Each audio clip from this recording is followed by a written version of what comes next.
going to advance it now to the base of the gland, right up towards the bladder.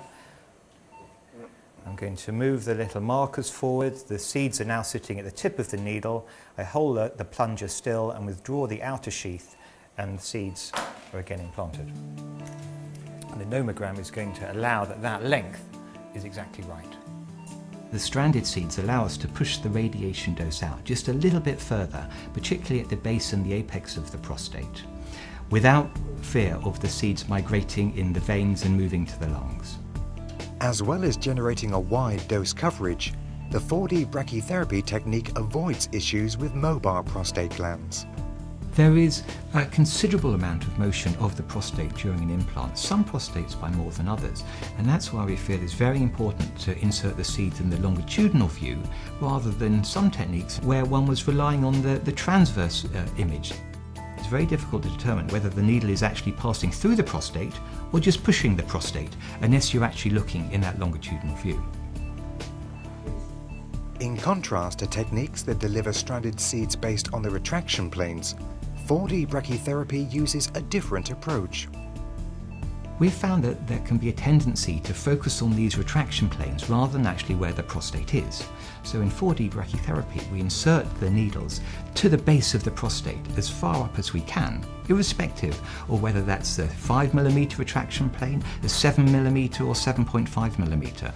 And by doing that, we can really conform the implant to the shape of the patient's prostate rather than just relying on what can sometimes appear a rather complicated game of battleships to do the procedure.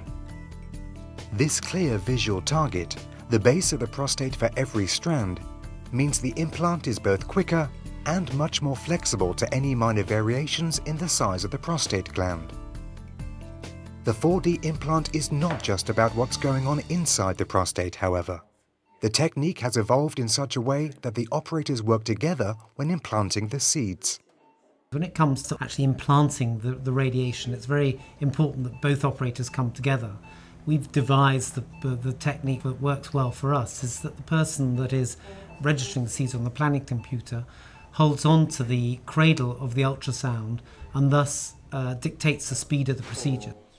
So we won't move on to the next needle, or can't move on to the next needle, until those radioactive sources have been registered onto the planning computer.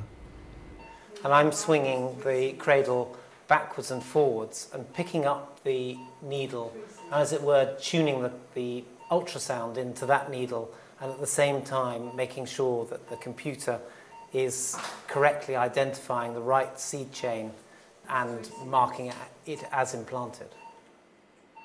The procedure goes along at an orderly pace and we don't get out of sync ourselves. Just occasionally, if you don't do it in this team-like way, then it can get out of hand. One's working quicker than the other and suddenly everything's disjointed. Working as a team like this is crucial to the success at Guildford and comes from a belief that both operators' roles are interchangeable. We have always decided that it was best that we would be able to undertake all different parts of the procedure and be trained in different parts. So in some cases I'll put the seeds and he will drive the planning computer, and in the next case we will reverse those roles. By working this way, each person's skill and understanding of the procedure develops, the team is more flexible, and the quality of the implants improved.